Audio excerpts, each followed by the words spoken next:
Clash in Italy is approaching very, very fast and is the next PLE on the WWE schedule right after Saturday night's main event. So in today's video, I will be telling you every single match that I think is going to be on the Clash in Italy card.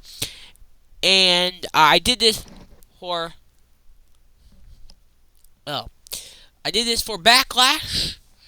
So I'm going to do it for Clash in Italy as well. And you are free to leave your predictions down in the comment section below as well. Anyway, let's hop into the predictions where I'm predicting the match card for Clash in Italy. And let me just tell you, this is a very realistic match card thing. There's only going to be 4 matches because, you know, WWE hates having more than 5 matches on a card, and I couldn't think of a 5th match. So, yeah. First matchup is Roman Reigns versus Jacob Fatu for the World Heavyweight Championship. Now, it's very, very clear that the feud between Roman Reigns versus Jacob Fatu is nowhere near done just yet. We saw their match at Backlash. Roman Reigns survived after taking a big, solid beating from Jacob Fatu. And Roman Reigns, as you guys all saw, barely survived Jacob Fatu. He was literally had to slam Jacob Fatu's head into the exposed turnbuckle just to hit him with a spear for the 1, 2, 3, and just barely beat Jacob. Which is basically this entire storyline, is that Jacob is a crazy man, and even the biggest star on the WWE roster has trouble beating someone like Jacob Fatu. That's literally the entire point of this entire storyline, which I get, and that's why I like it.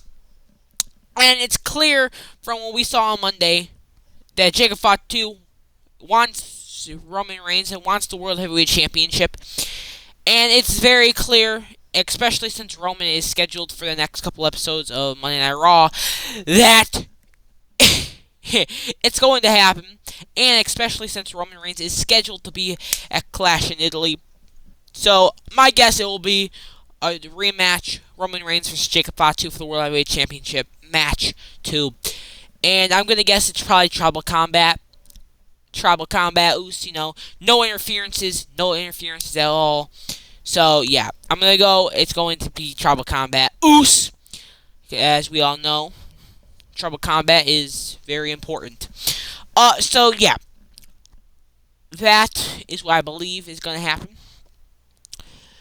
And who I think is going to win? I think Roman Reigns. Even though Roman Reigns isn't supposed to be, like, full-time in June, he has a couple dates scheduled in June.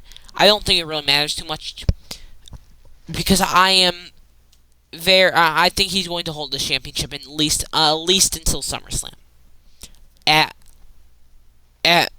the minimum to SummerSlam. I think he, at the minimum, keeps this championship to SummerSlam, which makes sense. So, yeah. So, Roman Reigns, you're going to have to win here. You're going to have to finally overcome Jacob Fatu. Finally overcome this crazy monster of a person who uses a Tongan death grip to try to end his opponents, like you. And is willing to burn down the entire family tree for it. Anyway, next up, we got Gunther versus Cody Rhodes for the WWE Championship. Again, this is another match that is basically confirmed itself, because if you have been watching the past couple episodes of Friday Night SmackDown, I mean, if you didn't fall asleep, Gunther has attacked Cody Rhodes a couple of times. You know, after Cody Rhodes had his match with Ricky Saints, Cody Rhodes, you know, beat Ricky Saints, all that stuff, got attacked by Gunther, got choked out. Gunther raising the championship, indicating that he wants the title and wants to go after Cody Rhodes' WWE Championship. Then, last week, we saw Cody Rhodes get handed a contract by Paul Heyman, where Paul Heyman said this is the favor that Gunther wants from Paul Heyman. And the match is set for Clash in Italy. And if you want, Gunther to sign the contract. You're gonna have to sign the contract now. Cody Rhodes is like, no, no. I don't want. Why not? Why do we have to wait until Italy? We can do it right here. All that stuff, as you all know.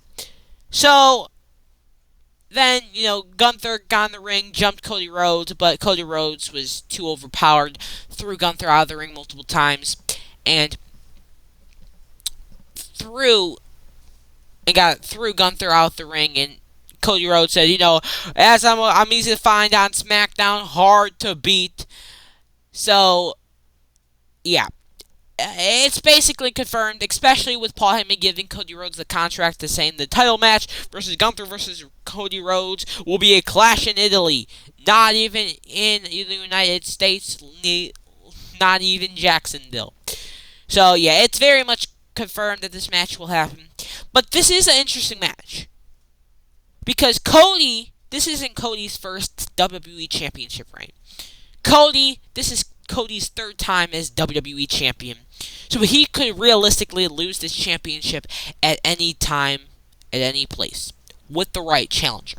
Now, Gunther has been built up as the career killer ever since Saturday Night's Main Event, where he retired Bill Goldberg, as he likes to say, at July's Saturday Night's Main Event last year in 2025. They retired John Cena. They retired AJ Styles in January.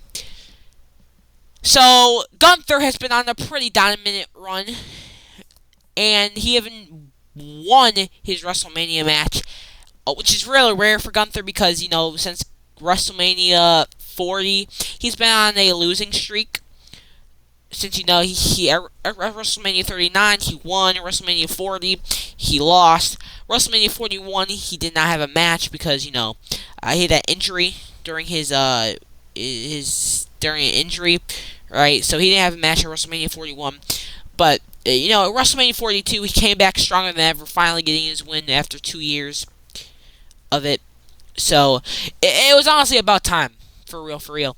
And then Cody Rhodes, he just retained his WWE Championship at WrestleMania. This is his very first title defense since WrestleMania, where he beat Randy Orton in the middle of the ring at night 1. So, I'm going to go with my favoritism, my bias, and my favorite wrestler right now, the American Nightmare, Cody Rhodes, because Cody Rhodes is the most dominant and the most dominant professional wrestler ever. Also, the reason why I say this is because in June, WWE has a summer tour where they're going to do house shows all across the United States. I think maybe in Canada too. Definitely in the United States. And it would make sense for Cody Rhodes. Well, obviously, Cody Rhodes loves working house shows. He always works house shows when he's available, and WWE does them. So, it's going to be... I feel like WWE... obviously, Cody Rhodes is going to headline a lot of these house shows come June and July. Or is it July? I don't know. June or July, August, all that stuff. So, I think WWE wants Cody Rhodes as champion going into these house shows. And him defending the title at the house shows where, he takes on people like Gunther and people who normally don't get TV time. But they get a chance at the title on a house show where only the fans there can see it. So I think that's pretty exciting. So yeah, I'm going to go with Cody Rhodes because of that incoming summer tour. I don't know if they're doing house shows in Europe before Clash in Italy. I'm expecting they will, because that's normally what they do. You have to check the WWE schedule for that, though. But, yeah. So I'm going to go with Cody Rhodes. And probably because of my favoritism towards him. But it's fine. It's okay. Next up, we got Rhea Ripley versus Jacy Jayne for the Women's Championship. Now, you probably think I'm a little cuckoo for Cocoa Puffs. Especially since Jacy Jayne just debuted on the main roster not even a month ago. But hear me out. Jacy Jayne is currently just got called up recently with her faction, Fatal Influence. And Fatal Influence is basically in his feud with Charlotte Flair, Alexa, and Rhea Ripley. Rhea Ripley, you know what? God, I messed up. No, I'm gonna continue through it. I'm gonna continue through this. Anyway, Fatal Influence has been beating up Rhea Ripley and Charlexa for since they came up to the main roster. And I mean, Sol Ruca, look at Sol Ruca. She already got a match. Her first night on Raw, she got a match with Liv Morgan, the Women's World Champion, and then she had a match against Io Sky. So it's pretty clear that if they're willing to do that with Sol Ruca, they are willing to do it with Jacy Jayne as well. So I'm gonna go with this match simply because I think Rhea Ripley is going to be tired of Jacy Jayne acting all tough, and I think Jacy Jayne is going to use, hey, I beat Charlotte Flair, I beat Alexa Bliss, I've beaten Rhea Ripley all in a match. So how about this, Rhea? How about me and you clash in Italy so I can win my first women's world championship on the main roster not even a month after I debuted? And Rhea, being the fighting champion she is, she's obviously going to accept the match. I could also see this match being a triple threat match with Jade Cargill in the mix. But I don't really know. I'm just going to keep it on a 2-on-2 because this is the match I thought of, and I just realized that Jade Cargill returned and then took out Rhea Ripley on last episode of Friday Night SmackDown. Maybe it's because I was yawning during Friday Night SmackDown, and I was trying to hold myself composed, not to fall asleep during the show, since, SmackDown has been absolutely dog. You know what? Anyway, yeah, so I think this is going to happen. Obviously, I don't think Jacy Jayne is going to win the Women's Championship. Literally, not even a month after she debuted on the main roster. I'm going to go with Rhea Ripley retaining the Women's Championship and probably continuing her feud with Jade Cargill. And you're probably wondering, well, since Jade Cargill returned, why aren't you just putting Rhea and Jade together? Well, WWE has a tendency to not give champions or former champions the rematch after. Like, for example, Cody Rhodes. Cody Rhodes, he lost the Undisputed Championship to John Cena last year at WrestleMania 41. He was off TV for some time. John Cena faced Randy Orton in Backlash. Then John Cena had a match against R-Truth. And then what happened? Cody Rhodes returns, and he's the former champion, so you think he would get, a rematch, right? No.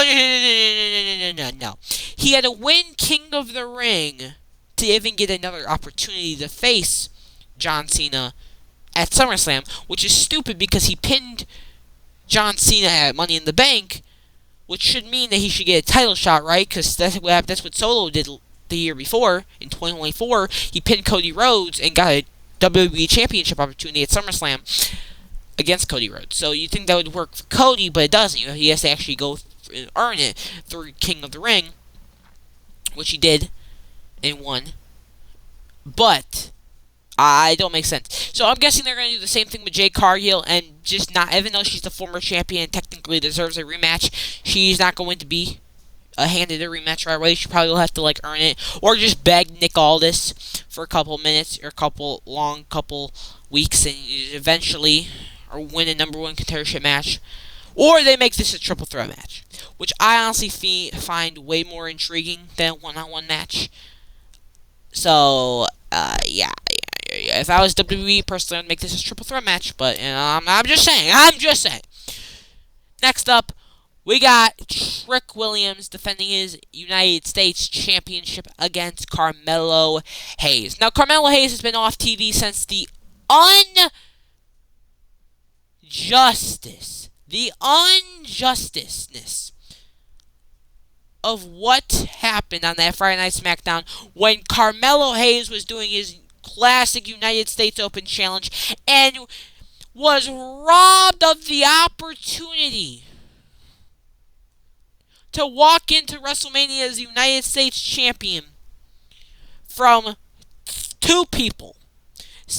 Trick Williams, who hit Carmelo Hayes over the head, and Sami Zayn, who stole the United States Championship from Carmelo Hayes via a roll-up. Via a roll-up? Man, that's disgusting.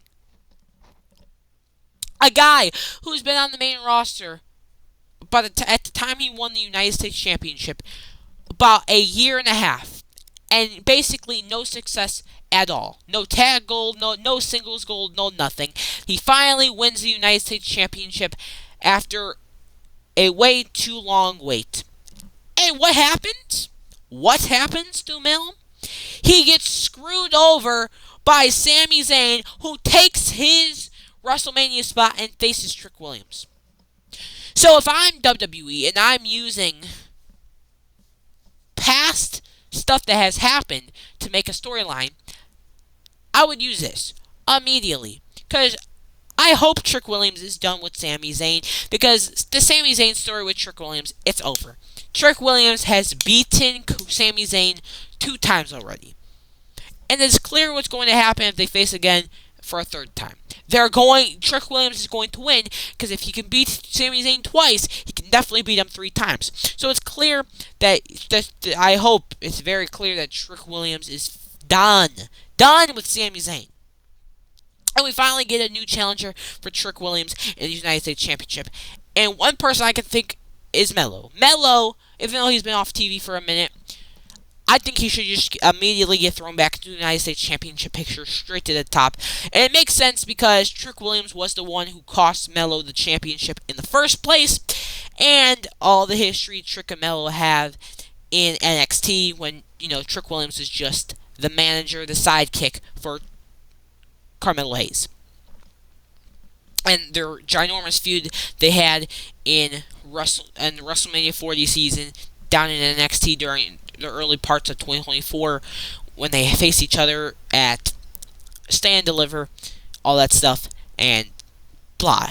Carmelo got called up to the main roster about a year and a half later. Trick Williams finally gets called up to the main roster as a bigger star than Melo has ever been in his entire main roster career. And, I think this is the only fitting way. Especially since I think Trick would probably feel bad. Though he probably doesn't feel bad at all that he cost Melo his championship.